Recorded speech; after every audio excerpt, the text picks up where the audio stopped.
Hey everyone, welcome to another Haze Reverb video, and today we have the update for this week, which gives us a new unit, which is Mini Julius. I'll go over her in a second, and there's also some other events going on, which I'll talk about after this. So first off, Mini Julius is this unit here. Don't be fooled. They added Dr. Red to the back of the unit art. I can see why they added her because it does make it look a lot more appealing. But yeah, it's actually this Mini Julius thing, so don't be fooled by the background there.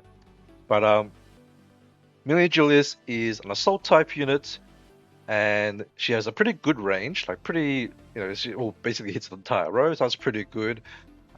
She does damage based off attack and armor, which is a little bit weird for her overall kit in my opinion, but we'll go over that. She also gains 30% armor, right?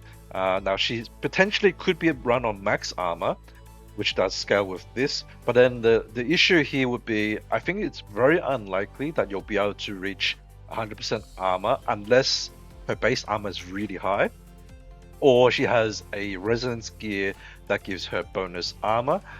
But then her damage will be kind of bad in my opinion if you're running her on max armor, or either way it's kind of bad because ideally with scaling like this you want to have max armor, but then you need attack as well to deal any sort of damage, and if your cores don't have attack on it, then it's not going to work very well. I think if you want her to be ran as like a bruiser type, you could use hybrid like composite cores. So basically you'll use a flat attack and armor, and then a percentage attack and armor as the two separate cores. I'm not sure if that's going to be like the ideal build for her.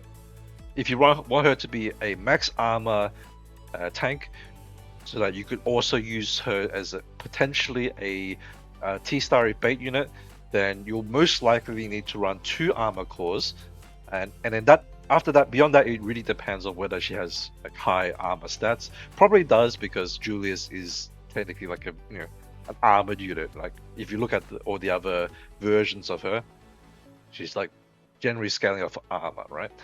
That's her sort of design. Then additionally, she will have auto taunt for 9 turns. Keep in mind, this is at max rank, and therefore you may not get this until a certain rank, right? I don't know what it is because I'm not pulling for her, which means I can't check her character stats and skill ranks, right? So it might be that in lower skill levels she just won't have the taunt at all. So just keep that in mind before pulling for her, right? If you're looking for auto taunt, or at least if you want to use her as an auto taunt, which is most likely what you would use her for, just be prepared that you might have to invest quite a lot of skill ups to reach this, right? Then she also gains regeneration for herself at the start of the battle, and this lasts the entire fight. That's kind of nice, but with HP scaling on like an armor and attack scaling unit, she's probably not going to heal for very much. It just depends on whether these next 2 skills allow her to survive well enough that this could be relevant, right? Because 30% of her max HP is not a lot. It's a pretty small amount. Yeah, then she will also reduce attack on enemies attacking her.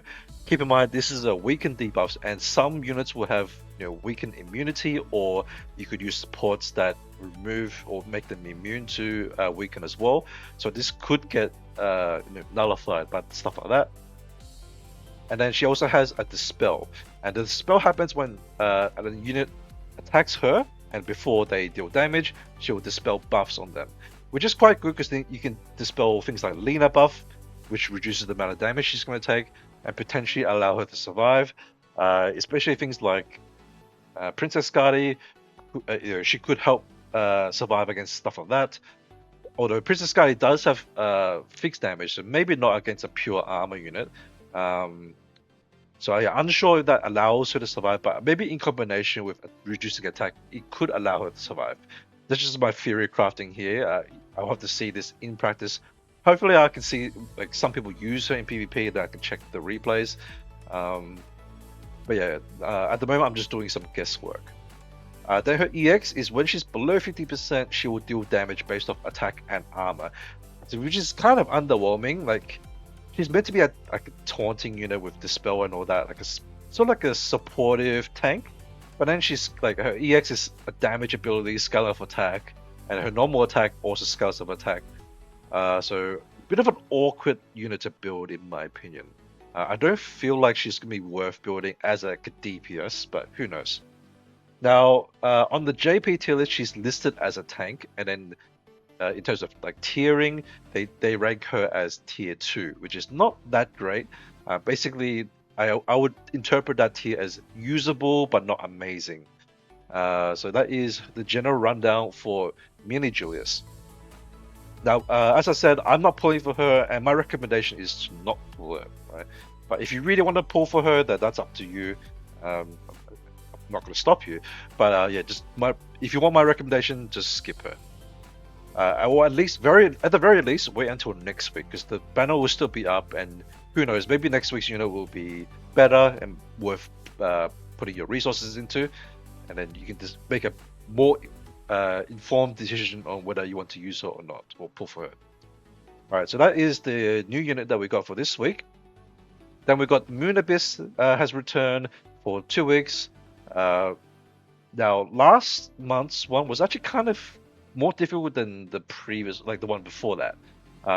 It was quite noticeable because I was trying to Morgan through the whole thing and it was just not that reliable. It was probably doable, but I got lazy and I just wanted to like breeze through it, right?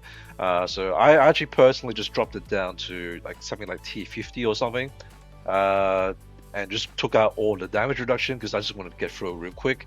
And also I was doing it basically last minute.